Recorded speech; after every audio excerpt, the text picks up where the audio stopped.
Welcome to part 5 of the Mega Man playthrough. Welcome back. Now we're going to be going straight to Dr. Wily himself. We did take care of a couple Robot Masters, but we have just a few left. Just all of them? A few left. No? Oh. Really? Left in the boss rush. Yeah, we only took out, if I remember correctly, I think we only took out Cutman. And, no, I think that's it. Oh, you know what? Doesn't even matter. I'll be seeing it in the next part. I mean, in this part. We'll find out with you guys. Oh, yeah, here's what you were talking about. The Gutsman fascination starts right here. As you can see, there's quite a couple statues of Gutsman, which is... A couple? This place is littered with them. Oh, look at them. Oh, it was to be subtle. There's a couple, Gutsman statues that are, I don't know, it's to this day unexplained. I remember when we first saw that, the question was raised, why, and I was looking at it, and all I could think of, maybe it's just Wily with his inferiority complex.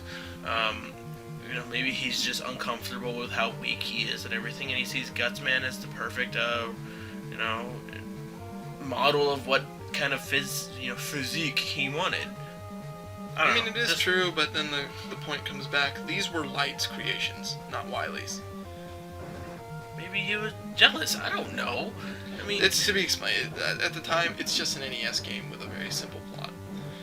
Take out Dr. Wily. So that's Bomb Man. A lot of plot that you had to that were in games, you had to dig up out of the manual. And if I remember correctly, the manual for this didn't touch up on anything. All it was this was a game. I don't know. I should go back and read the manual. Probably not a very enticing read. So I'm trying to count these down myself. That's 3 Robot Masters now down, with Iceman here. That makes 4. And as you can see, it's a matter of keeping your health in good shape before taking on the Masters after this. That's Gutsman. If I'm correct, Gutsman is the last one that you have to deal with. I believe so. So that makes 5. Then who did I miss? Cutman, and I fought... Elecman? Elecman, yeah, he was in that time. I remember things. Right, lost it this time. This time? Yes, this time. And this boss rush time is the only time I died that one. The rest of them were game overs from the boss after this, which I'll dive into once this is done. But these guys are the last thing in your way before the final boss. The good thing, it starts you right before. Now, the thing about losing a life, your weapon energy does not replenish. So you can, if you are not as keen on platforming or fighting these Robot Masters, you can potentially run out of ammo on your multiple tries and essentially be screwed until the next game over.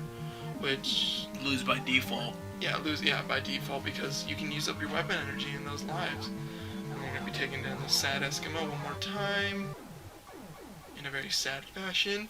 And now, yeah, Gutsman should be the last enemy. Oh, wait. No, this is what I mean by the last time. He took you the down. Last second shot. That was annoying. No, it wasn't even that. It was, you had defeated him, but because the bullets of his were still in the air when they made contact with you, you died as shortly after. I count it as a victory. This is just delaying. I took him down. For all I know, there was another copy of these Robot Masters I just happened to fight again after beating Iceman. That's my opinion. I won that fight. Then why are we still talking about it? For commentary. We're a commentary channel. We're a commentary That's channel. what we do. It's what we does. We comment on this time, things. Less problematic. Game over. You lost against Iceman twice, bro. Not lost against. Lost once. No, twice. Lost once. No. That was a victory. That counted. That was a victory. He took you down. Anyway, we're back at this part. I apologize for keeping this part in. I think this was essentially for keeping the part a little more longer than normal, so that it's not essentially a 5-minute or 6-minute part, which I feel would be a little bit subpar, at least for ending this game. That's Mark's imagination saying that. I did that on purpose. In reality, well, in editing, I kept it in. It was me all along. And we're back to the Gutsman statues with these annoying subpart. Well, they're just stand right there and you should be set to go. We're going to be seeing one last fight through the boss rushes, in which case I already stated that I was introduced to Mega Man through the Sonic Mega Man crossover in the comics. Michael, what was your first introduction to Mega Man? I want to say X. Like back then, Super Nintendo? No. It was either X7 or X8. I remember specifically it was one of the PS2 games, and I remember playing through it and just going, "Oh my God, these graphics are amazing! Oh my God, this game is amazing! Everything is amazing!" So I'm pretty sure I played X8, because X7 was everything that I described that it wasn't. Yeah, they all follow the same formula. Even all the spin-off games follow some sort of formula, aside from the Legends series. But they all... Which I really want to play. Yeah. We have copies of it too, which is so sad that we have copies of it, but we've never actually popped them in. They're time sinks. They do take a lot of time, and at this day and age, it's kind of hard to do it without a guide. Maybe we've been desensitized as gamers, but they're a little bit tough to broadcast what to do next. You just have to explore. Says the non-RPG gamer. The non-RPG. Me, on the other hand, I'm used to investing hundreds of hours into games on a regular basis. If the game is entertaining enough, for Mega Man Legends, I had a problem of running into empty planes. It looked like you were gonna take him down too. Like the bomb just needed to explode. With the amount of times that happened, I'd just like to say that maybe it happened to other people. Somebody's got to agree with me out there. In which case, I won't feel as bad. Please agree with them, so I don't have to hear about it. Yes. But this is, in my opinion, the harder game of the classic series, anyway. 1 through 8. 8, I know, is pretty tough. 7 is tough in the fact that it's fairly easy until the final boss, and its difficulty makes up for the entire game's worth. Yikes. But that will be much later in the future, obviously, at Mega Man 7. Hopefully we're actually popular by then. Maybe. Maybe someone will care. And I'll be much more prominent in Mega Man games. But in 1, I think it's only because of what the elements that were introduced in the later games, like E-Tanks and a password feature, those in and of itself make them better games than Mega Man 1.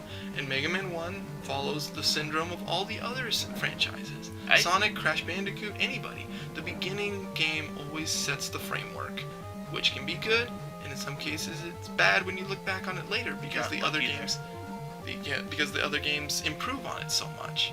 So this game, I think, is the hardest only because of the features that it didn't have at the time. If it had these, this game would definitely be up there. I'm watching this right now, and I keep telling myself, at least, I should probably play Powered Up, the remake of the first game, because apparently it fixed a lot of these things, added 2 new bosses and everything. Final boss time. Yeah, speaking of bosses, a bit annoying. Like you're not supposed to know who's in that pod, even though it showed an intro screen. Okay. Move forward and back, and you'll dodge the shots because they go in on where you're heading, and I think they lead too as to where you're going. So just be careful, change your direction often, and the shots shouldn't be able to hit you. Is it me, or does that thing remind me of like Mr. Zoidberg's head? Might be our inspiration, maybe not Wily's. And now it's time. Yeah, once again, I'm not a fan of this part, only in its logic, as in like, oh, who's in it? We know who's in it. We saw him in the beginning. Look, okay, there he is. And this was one playthrough. I'm done with this game at that point. Pause glitch, the hits to him. As for his attacks, he has the attack where he shoots a round that swirls around a little bit. It swirls around. The way I found to avoid it is to move forward, because when it arcs up, it'll always move over you. If you stand still, it swerves and hits you. At this point, though, I was playing the game for 1-2 hours, I think, and the consistent game overs from the Yellow Devil, from Gutsman, from the Doppelganger. Oh, that's definitely not from true. From the stage itself. There's a way that you can legitimately beat him, but you were done. Done. He can be beat simply without the pause glitch, but he was just annoying me. He was just another obstacle to the end of this game. In which case, you hear an ending tune, and him begging for mercy, which will be a common trend. Oh dear God, please don't murder me. And we gather up your final score, which is pointless. Yeah, for bragging rights, especially back in the 80s. It would have made more sense if, like, after X amount of points, you get an extra life or something. Like all games do. Which isn't, well, this game was back in the time when this wasn't common. Mario did that, though. Mario did it.